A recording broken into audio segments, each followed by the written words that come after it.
warahmatullahi wabarakatuh. Saya Nispa Padit Rinjal dengan nomor induk mahasiswa 245060454, mahasiswa PPG dalam jabatan BITS 2 tahun 2024, UIN Sunan Maulana Hasanuddin Banten. Pada hari ini tanggal 31 Januari 2025 akan menampilkan video pembelajaran untuk uji kinerja pendidikan profesi guru tahun 2024. Terima kasih. Wassalamualaikum warahmatullahi wabarakatuh.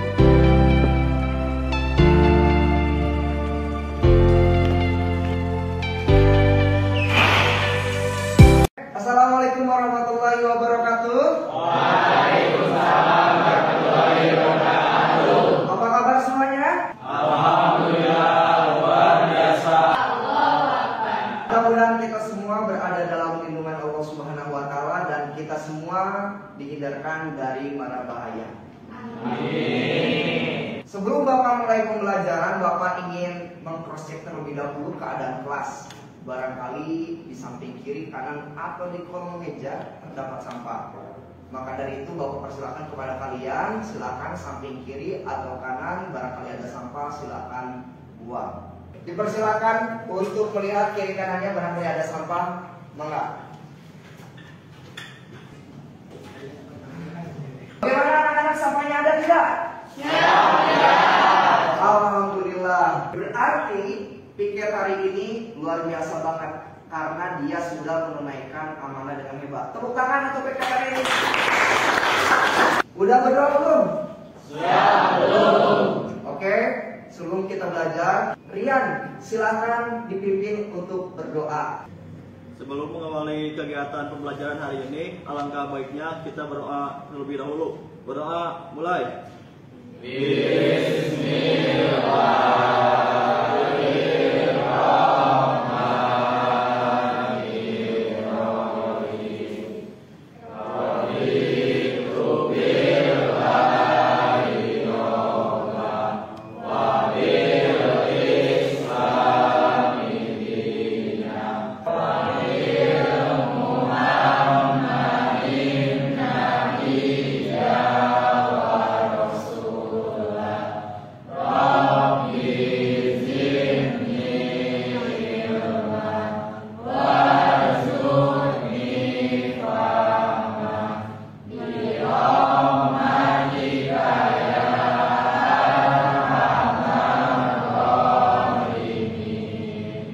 Duduk istirahat. Gerak. Assalamualaikum warahmatullahi wabarakatuh. Waalaikumsalam warahmatullahi wabarakatuh. Mudah-mudahan doa kita dijawab oleh Allah Subhanahu wa taala. Amin ya rabbal alamin. Pada kesempatan ini Bapak akan mengecek kehadiran anak-anak di kelas 11 TKJ 1 ya. Jadi mohon nanti acukan tangannya bagi nama-nama yang disebutkan dan mohon perhatikan jika ada yang sakit beritahu Bapak alasannya karena apa. Siap, hadir. Ana, Siap, hadir. Firman, Siap hadir. Robi. Siap hadir. Kalau Bapak dilihat dari absen ternyata anak-anak pada sehat-sehat semua. Oplos untuk kelas ini. Pertahankan kesehatannya, jaga staminanya, dan setiap kali pertemuan mohon tolong jaga keseimbangannya, jaga fokusnya. Maka dari itu silakan anak-anak Bapak berdiri. Semangat pagi. Pagi, siap, luar biasa. Pertemuan yang lalu kita sudah membahas mengenai tentang pertama definisi syu'abul iman. Syu'abul iman itu adalah cabang-cabang tentang keimanan. Juga kita kuatkan dengan dalil-dalil, diperkaya dalil dari Al-Quran dan hadis.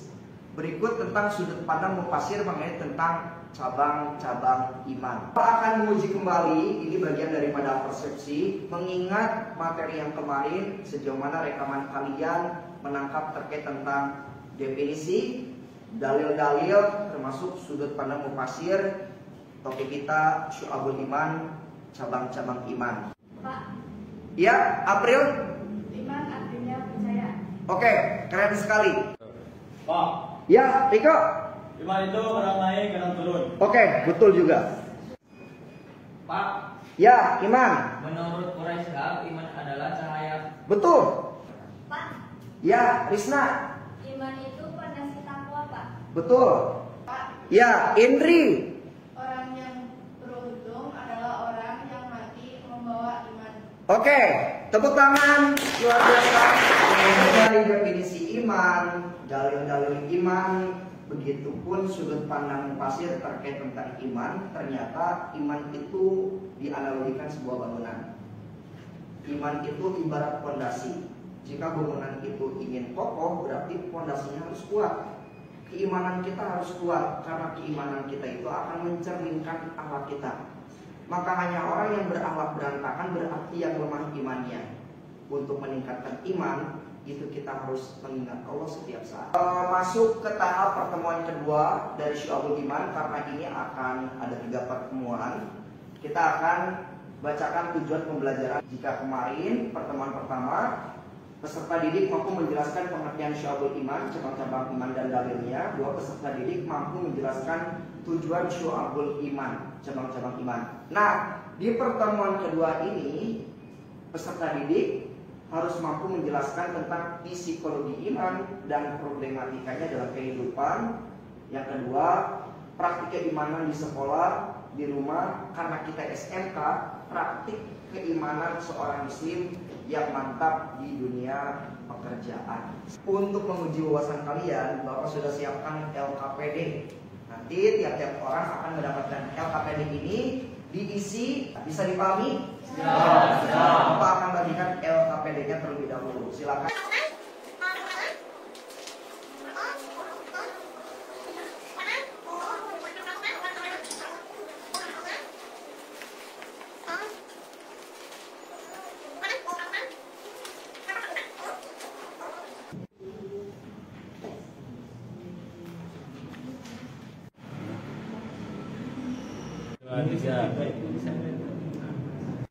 Baik, sudah dikerjakan?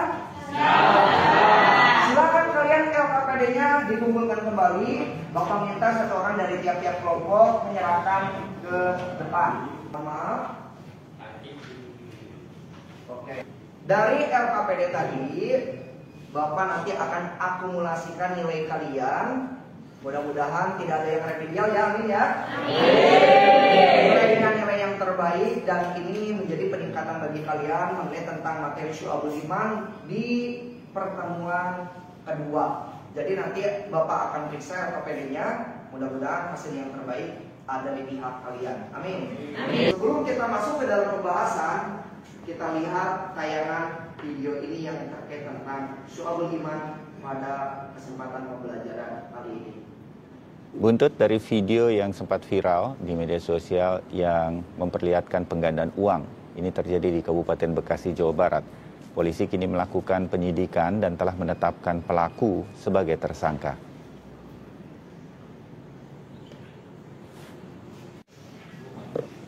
Video yang Anda saksikan ini adalah aksi di dalam video menggandakan uang yang dilakukan Herman. Aksi penggandaan uang ini dilakukan dengan mengeluarkan uang pecahan Rp100.000 setelah membuka. Oke anak-anak, dari tayangan video tersebut ada yang mau ditanyakan atau tidak? Bapak, Ya, Ahmad Raya. Pak izin bertanya, maaf, video tadi menjelaskan tentang apa sih? Saya kurang jelas menangkapnya. Izin menjawab. Ya, siap Mei.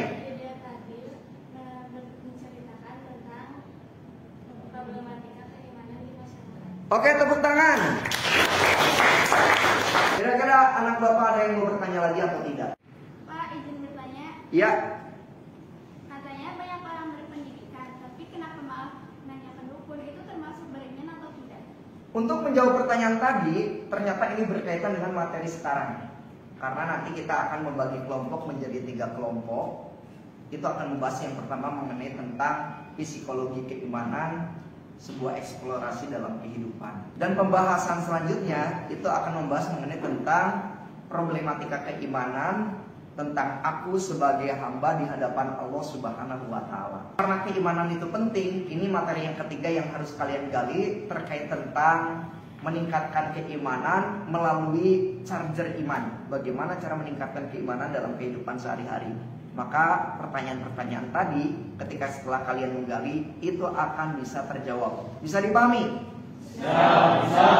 Agar materi ini bisa terpetakan dan bisa terpecahkan, Bapak akan bagi menjadi 4 kelompok. Jadi nanti secara teknis kalian mengabsenkan diri, misal 1, 2, 3, 4 1, 2, 3, 4 dilanjutkan sampai ke belakang. Nanti 1 akan berkumpul dengan 1, 2 akan berkumpul dengan 2, 3 akan berkumpul dengan 3, 4 akan berkumpul dengan 4. Kelompok 1, kelompok 2, kelompok 3, kelompok 4. Bisa dipahami? Bisa. Silakan dimulai dari yang paling depan. 1, 2, 3, 4, 1, 2, 3, 4, 1, 2, 3, 4, 1, 2, 3, 4, 1, 2, 3, 4, 1, 2, 3. 4, 1, 2, 3. Oke, silakan kalian berkumpul. Nomor 1 akan berada di kelompok 1, nomor 2 akan berada di kelompok 2, 3 kelompok 3, 4 kelompok 4. Silakan kalian rapatkan mejanya. Setelah itu kalian masuk ke kelompok masing-masing. Bisa dipahami? Ya, bisa. Dipersilakan.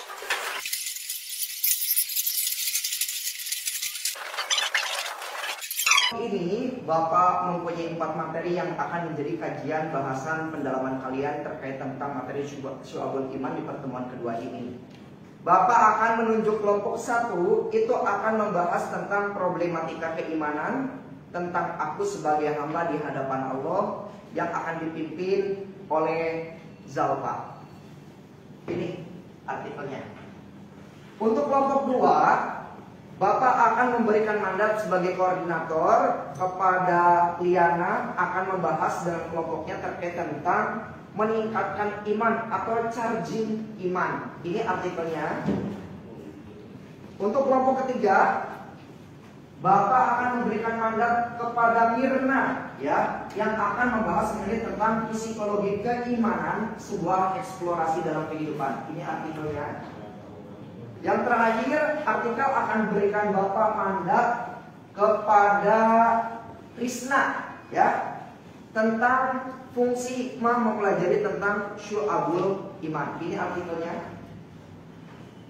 Nanti kalian boleh menggunakan gadget kalian, internet kalian, buku paket PAI kalian, referensi kalian dari sudut pandang yang lain untuk membedah poin-poin penting terkait 4 materi yang telah Bapak sajikan, dan nanti kalian mempresentasikannya di depan. Bisa dipahami?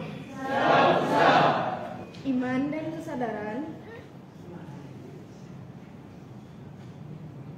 kesadaran yang didasarkan pada iman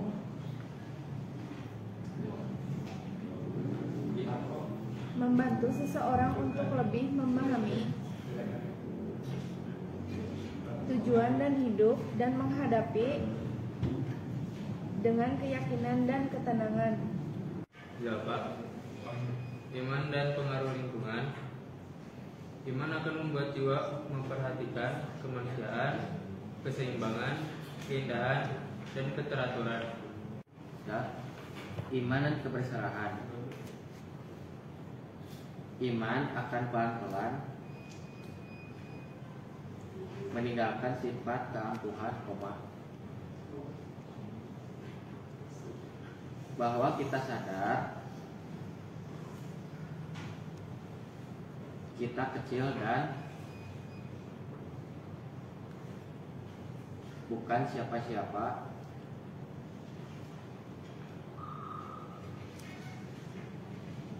di hadapan Allah. Karena dari iman yang pertama itu adalah memperdalam pengetahuan agama. Yang kedua, istiqomah dalam ibadah. Kumpul dengan orang-orang soleh, kurangi hal-hal yang dilarang oleh Allah Subhanahu wa Ta'ala, tadarus dan zikir. Yang ketiga, fokus menata diri menjadi orang yang bermanfaat bagi orang lain. Psikologi iman yang pertama, bahwa iman itu mempunyai kodrat kadang naik kadang turun. 2. Makin kesadaran naik, maka iman naik. Semakin kesadaran turun, maka iman akan turun. Ilmu pengetahuan, sikap waspada, latihan muhasabah, dan bertambahnya ilmu pengetahuan adalah kunci kokohnya iman. Pengaruh faktor eksternal. Perubahan iman bisa oleh keadaan, lingkungan, dan pendidikan. Pengaruh internal. Keterpanggilan diri yang datang dari kesadaran. Fungsi iman yang pertama yaitu meningkatkan ketakwaan. Syu'abul iman mendorong kita untuk semakin takut dan patuh kepada Allah Subhanahu wa Ta'ala. Yang kedua, memperkuat hubungan dengan Allah. Mempelajari Syu'abul iman membantu kita mendekatkan diri kepada Allah Subhanahu wa Ta'ala. Yang ketiga, membangun karakter. Syu'abul iman menumbuhkan karakter mulia seperti kejujuran, kasih sayang, dan kesabaran. Dari pembahasan tadi yang telah kalian selami, kalian dalami dari berbagai macam referensi, baik itu buku paket, internet, atau buku bacaan yang lainnya. Nah, Bapak minta dari tiap-tiap kelompok silahkan buat PowerPoint, mengingat kita sudah teknologinya canggih. Silahkan dibuat di Canva, ya, dibuat di Canva berupa PowerPoint. Nanti ada satu orang dari kelompok menjelaskan terkait tentang materi yang telah Bapak pilih. Bisa dipahami? Ya. Dipersilakan.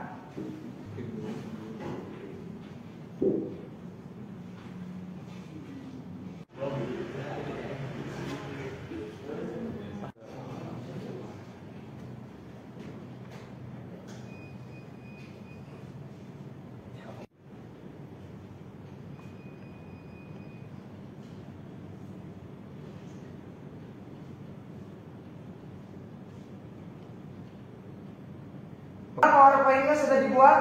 Siap. Mudah cara membuatnya? Siap. Oke, setelah ini silakan perwakilan dari tiap kelompok yang siap ke depan untuk mempresentasikan isi substansi dari materi yang telah diselami dipelajari. Bisa dipahami? Siap. Assalamualaikum warahmatullahi wabarakatuh. Perkenalkan, nama saya Nino Langgari. Saya dari kelompok 3 akan membahas mengenai poin psikologi keimanan, sebuah eksplorasi. Kelompok saya menemukan ada dari iman yang berfluktuasi sebuah perjalanan. Yang kami dapat dari poin psikologi iman, yang pertama bahwa iman itu mempunyai kodrat kadang naik kadang turun. Dan yang kedua, semakin kesadaran naik maka iman makin naik. Yang ketiga, semakin kesadaran turun maka iman akan turun. Yang keempat, ilmu pengetahuan, sikap waspada, latihan mujahadah, dan bertambahnya ilmu pengetahuan adalah kunci pokoknya iman. Dan ada poin yang kedua mengenai pengaruh faktor eksternal. Perubahan iman bisa oleh keadaan, lingkungan, dan pendidikan. Dan yang poin ketiga ada pengaruh internal, keterpanggilan diri yang datang dari kesadaran. Baik, itu saja yang dapat saya sampaikan. Wassalamualaikum warahmatullahi wabarakatuh. Waalaikumsalam warahmatullahi wabarakatuh. Nama saya Bapak Sukadara dari kelompok 1 akan membahas mengenai problematika keimanan tentang aku sebagai hamba di hadapan Allah.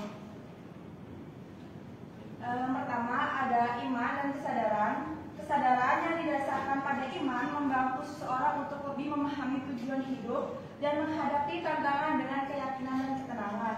Kemudian kedua ada iman dan pengaruh-pengaruh lingkungan.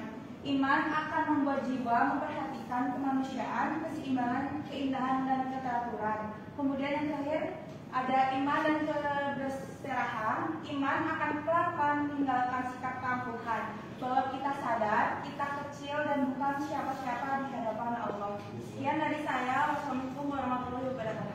Waalaikumsalam warahmatullahi wabarakatuh. Pada kesempatan ini saya akan menyampaikan tentang meningkatkan iman melalui candi Mikas Dimas. Yang pertama yaitu memperdalam pengetahuan agama, istiqomah ibadah. Dan yang kedua, berkumpul dengan orang-orang soleh, kurangi hal-hal yang dilarang Allah, tadarus dan zikir. Yang ketiga, fokus menata diri, menjadi orang yang bermanfaat bagi orang lain. Sekian presentasi yang dapat saya sampaikan. Wassalamualaikum warahmatullahi wabarakatuh. Assalamualaikum warahmatullahi wabarakatuh. Waalaikumsalam. Perkenalkan, nama saya Bayu Satrio dari dari kelompok 4 yang akan menjelaskan tentang fungsi dan hikmah mempelajari Syaibul Iman. Di sini tertera ada 4 poin ya. Yang pertama, meningkatkan ketakwaan. Syaibul Iman mendorongkan kita untuk semakin takut dan patuh pada Allah Subhanahu wa taala. Yang kedua, memperkuat hubungan dengan Allah. Mempelajari Syaibul Iman membantu kita mendekatkan diri kepada Allah Subhanahu wa taala. Poin ketiga, membangun karakter. Syaibul Iman menumbuhkan karakter mulia seperti jujur, kasih sayang, dan kesabaran. Poin keempat, mempererat silaturahmi. Syaibul Iman mendorong kita untuk menjalani hubungan baik dengan sesama manusia. Sekian presentasi dari kelompok 4. Mohon maaf bila ada kesalahan. Wabillahi taufiq wal hidayah. Wassalamualaikum warahmatullahi wabarakatuh. Oke, dari presentasi tadi, apakah sangat jelas? Alhamdulillahirrahmanirrahim. Pertemuan kita di pertemuan kedua ini, materi Syu'abul Iman ini telah selesai. Berarti tinggal satu pertemuan lagi ya.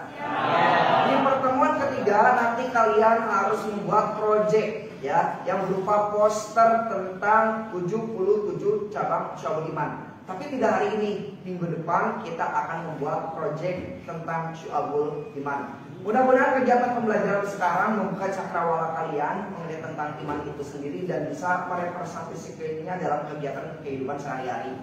Tentunya butuh jam terbang yang sangat tinggi, butuh mujahadah, butuh latihan agar keimanan kita meningkat, kesadaran kita meningkat. Oke, sebelum ditutup, Bapak minta KM untuk memimpin doa terlebih dahulu sebelum Bapak keluar dari kelas ini. Pimpinan, saya Omil Ali untuk turunnya. Duduk siap gerak. Duduk siap gerak. Sebelum mengakhiri pembelajaran dan pulang, alangkah baiknya kita berdoa dulu. Berdoa dimulai. Bismillah.